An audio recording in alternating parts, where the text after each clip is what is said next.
Apa yang akan Anda lakukan ketika melihat makhluk astral? Lari atau dekat?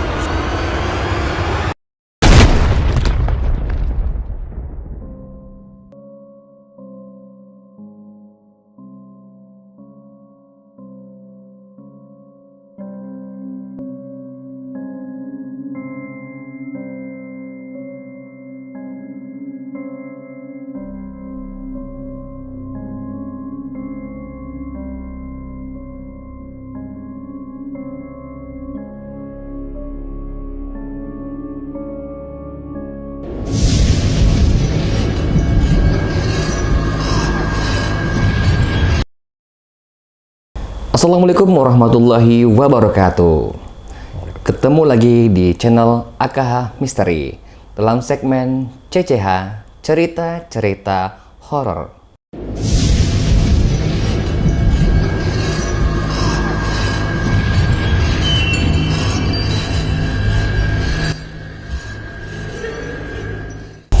Di tahun 2018.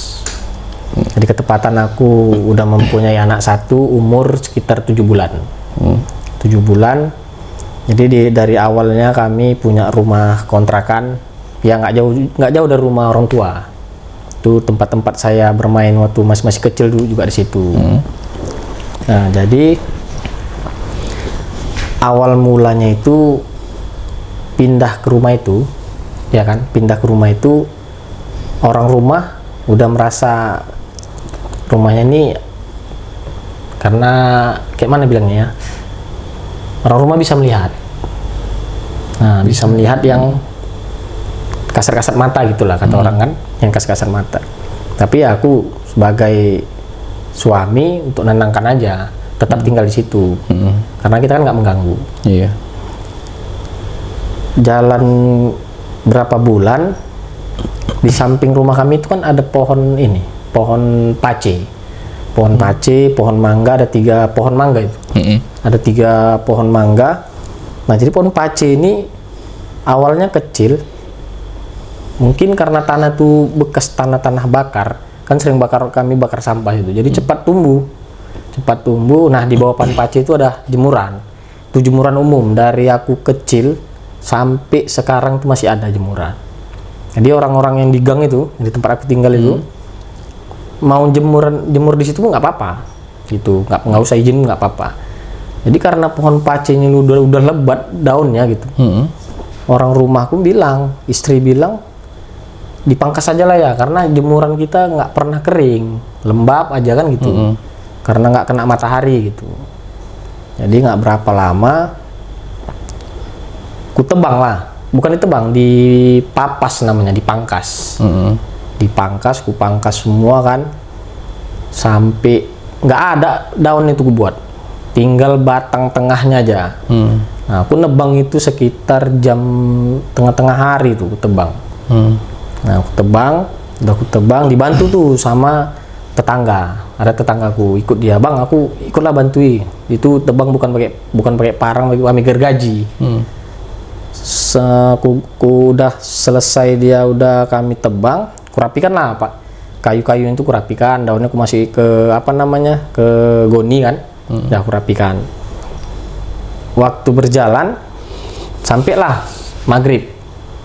Pas maghrib tuh udah selesai, mandi, dan malamnya kami ada rencana, aku kan punya grup band dulu, band festival. Jadi kawan-kawan di rumah tuh setiap malam minggu, ini kejadian hari Sabtu. Kejadiannya hari Sabtu.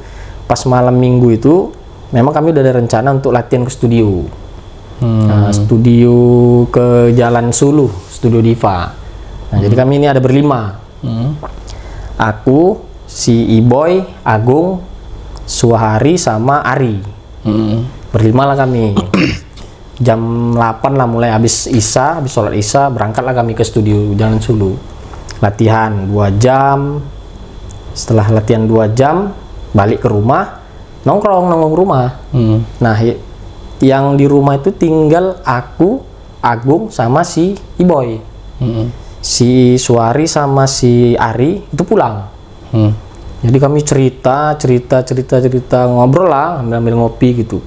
Nggak terasa itu udah jam 2:30 pagi. Iya.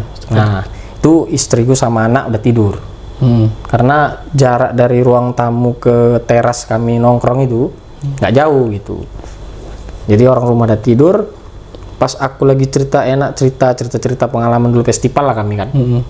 Nggak berapa lama di samping di depan rumah itu kan tanah kosong. Depannya ada warung Kede. Dulu itu Kede itu apa namanya? Kede apa namanya, lupa aku nama itu. Bekas Kede, aduh apa namanya ya? Roti bakar. Roti bakar. Nah itu udah nggak terpakai lagi, sampai sekarang nggak terpakai lagi. Nah di samping Kede itu ada pohon mangga besar. Itu pohon mangga dari aku kecil sampai sekarang masih ada. Masih ada. Masih ada. Ada 3 pohon mangga tuh. Nah jadi dari pohon mangga itu disitulah aku melihat sosok putih pindah ke pohon mangga yang lain yang di tengah. Nah pindah dari pohon mangga itu pindah ke pohon yang satu lagi. Karena aku yang lihat, aku terkejut, apa itu gitu? Apa karena mataku udah ngantuk gitu? Jadi aku kenapa nih, apa yang ku tengok tadi gitu? Jadi si Iboy sama si Agung ini kenapa ya, kata dia kayak gitu sama aku. Nggak apa-apa, gue bilang. Aku takut orang nanti ketakutan pula kan, karena aku bilang ada yang kulihat sesosok putih pindah dari pohon satu ke pohon lain gitu. Udah lah nggak apa-apa, gue bilang. Yuk cabut yuk. Tengok jam udah hampir jam 3, gue bilang. Yaudah lah yuk pulang kita pulang. Pamit orang tuh pulang. Aku masuk, tutup pintu kamar mandi, aku cuci kaki kan, biasalah kalau mau tidur kan selalu cuci kaki. Masuk ke kamar, tidur lah. Ambil bantal aku tidur kan. Pas tidur selang 5 menit itu, kalau nggak salah 5 menit aku udah mulai mau terlelap, orang rumahku tiba-tiba nangis sekencang-kencangnya, ketakutan. Dia manggil aku ya gitu. Ya aku terkejut gitu, lompat dari tempat tidur, lompat aku, loh kenapa istriku? Dia nangis duduk, matanya terpejam, air mata keluar. Aku tengok, kenapa ini istriku gitu. Dia nunjuk anakku pertama. Dia bilang, pegangnya si Kabib, nama anakku Kabib. Ya pegang si Kabib katanya gitu. Kenapa bunda? Aku bilang, pegangan. Ku gendong lah anakku. Ku gendong yang umur masih 7 bulan doang, ku gendong. Pas ku gendong, ku tanya, bunda kenapa? Aku bilang, itu ya di depan pintu, kata dia. Ya aku namanya nggak nampak kan. Sementara dia kurasan mimpi, aku gitu, ini pasti mimpi gitu kan. Kenapa? Gue bilang, itu depan pintu ya, ada 2 orang, satu baju putih, satu hitam besar. Nah jadi ya aku namanya nggak nampak, aku heran. Gue bilang sama istriku, bangun buka matanya, gue bilang. Tolong ya, kata dia. Minta tolong terus, dia kayaknya mau ngambil si Kabib. Nah dia dibilang istriku itu dalam mimpinya, mungkin karena dia macam mengiku, matanya tertutup kan, sambil nunjuk ke depan pintu kamar, nunjuk anakku juga, katanya yang 2 makhluk ini mau ngambil anakku gitu. Jadi aku ya ada-ada aja ini, gue bilang juga dengan macam aku orang bodoh ngomong sendiri gitu. Jangan kalian ganggu, aku nggak pernah ganggu di sini, gue bilang. Nah jadi habis itu ku bangunkan istriku, barulah dia terbuka matanya. Ayo kita kamar mandi, ambil wudhu. Aku bawa anakku keluar kamar, karena rumah kami itu dari kamar mandi ke ruang tamu dekat. Karena dulu aku nyewa rumah tuh ruang tamu yang kami sewa. Jadi ruang tamu tuh kusekat jadi kamar. Nah ruang tamu tuh jadi space berapa meter lah, nggak sampai 1 meter gue rasa. Nah jadi kamar mandi di sebelah itu, kamar mandi di sini, ini dapur. Jadi dekat-dekatan lah. Jadi kalau aku ngawani dia ke kamar mandi itu, aku nampak dia ke kamar mandi tuh, biar jangan ketakutan kan. Aku bawa juga anakku gitu kan. Masuk kamar mandi, suruh ambil wudhu, balik lagi kami ke kamar, barulah tenang. Nah udah tenang, besoknya aku tanya sama dia, bunda kenapa tadi malam? Itu antara mimpi sama sadar ya, kata dia. Ada 2 makhluk, satu besar berbulu, satu lagi putih perempuan. Itu katanya mau ngambil si Kabib, dia marah sama kita. Kenapa marah? Aku bilang. Ya nggak tahu, kata dia. Dah Jadi selang berapa hari kemudian aku main-main lah ke rumah mama, karena rumah mama kan nggak berapa jauh dari gang kami, di Jalan Gurila itu, Gang Pairan kan, nggak berapa jauh. Jadi aku main ke rumah bos, duduk, nggak berapa lama bos cerita, dibilang bos, mama semalam mimpi. Aku tanya mimpi apa mak? Mama mimpi sampai nangis sekencang-kencangnya. Mama mimpi itu gendong si Kabib, mau jalan ke rumah kelen, dari rumah mama mau ke rumah kelen katanya. Pas di depan pohon pace itu ada tangan hitam, 2 tangan hitam berbulu besar itu nangkap anakku diambil. Wah, aku merinding dengar cerita karena ini real asli lillahi ta'ala. Sinkron ya sama Kejadian aku nebang pohon itu. Iya. Nah jadi masa gue bilang kayak gitu, masa mama mimpi kayak gitu? Iya kata mama. Jadi aku langsung berpikir pikir aku ya kan, apa ada kejadian sama pohon yang ku papas itu gara-gara istriku nyuruh kan gitu. Jadi nggak berapa lama aku termenung, setelah 5 menit ku ceritakan sama mama. Semalam pun mak, si nama istriku kan Sari, jadi dia dipanggil kalau di rumah tuh Ai. Semalam Ai mimpi juga kayak gitu mak, setelah 2 hari yang lalu. Mimpi kayak mana kata bosku? Mimpi si Kabib ini mau diambil sama ada 2 orang, satu badannya besar hitam berbulu, satu lagi pakai baju putih. Itu perempuan rambut panjang katanya kayak gitu. Loh kok sama? Kalian ngapain di rumah itu? Apa yang kalian buat? Kata mamaku. Aku ceritakan kemarin sempat pohon pace itu, aku kalau sama orang tua tuh nggak bisa bilang aku, awak. Sempat awak tebang mak, dipapas. Makanya karena jemuran itu nggak kering, nggak kena matahari gitu. Oh mungkin itulah kata mamaku. Mungkin marah dia, mungkin rumahnya di situ. Kok pangkas pula, nggak izin. Jam berapa kok mangkasnya? Pas tengah hari, gue bilang. Makanya kata bosku, lain kali kalau kayak gitu, itu izin dulu, tengok jamnya jam berapa gitu. Jadi aku penasaran, percaya nggak percaya lah gitu. Tapi dengan kejadian itu, jadi perasaan itu berarti ini bener gitu. Kok bisa sama gitu, sampai orang tuaku pun dimimpikan gitu. Jadi karena orang tuaku bisa untuk penangkal lah gitu, diambilnya air, suruhnya baca sholawat, siram. Itu suruhnya ambil paku, ambil paku 2 biji yang besar, tancapkan ke pohon itu, pohon pace itu. Ya udah aku ambil paku, ku tancapkan, baca sholawat, ku tancapkan. Tapi kalau cerita dulunya ya di pohon itu, bosku sendiri pernah ngalami sama ya. Ya ini ku ceritakan sedikit ya. Bosku dulu jualan. Di depan jalan, di depan Gang Peran tuh dulu kan rumah nenek kami. Ada sebelah kiri rumah guru. Sekarang rumahnya besar karena ada dibeli sama tetangga gitu. Jadi rumah dulu situ ada warung mie sop punya bos, punya mama. Jadi mama ini kalau jualan kan dari sore. Jam-jam 3 itu buka, tutup jam 1 malam. Nah, tutup jam 1 malam. Setiap tutup tuh kan aku selalu bantui. Jadi zaman aku SMP gitu, SD SMP tuh udah jualan. Bantui lah tutup. Jadi nggak berapa lama, udah selang berapa tahun, aku nggak ikut bantu, nggak bantui karena udah di rumah kan, besok mau sekolah kan aku tidur gitu. Tidur. Jadi bosku nih pulang, selesai ngangkat barang jualan. Aku punya abang namanya Indra yang saya dipanggil Enda. Jadi dulu tempat kami itu ada kedai kopi. Abangku ini main di situ, duduk di warung kopi itu gitu. Jadi karena mamaku nih udah tutup kan gitu, tutup warung. Mana si Enda nih kok nggak pulang gitu? Dijemputnya, ditengoknya di warung kedai kopi itu. Jadi di kedai kopi itu dipanggil, Enda, kok nggak pulang gitu? Iya mak, ntar lagi tutup kayak biasa aja. Pintu kami tuh enak Pintu kami dulu grendelnya itu di dalam, grendel kan model gini kan grendelnya. Nah jadi pintunya itu mendorong ke dalam, kan buka kalau kita mau bukaan ke dalam gini kan. Jadi karena pintunya itu pintu lama, pintu agak tebal gitu.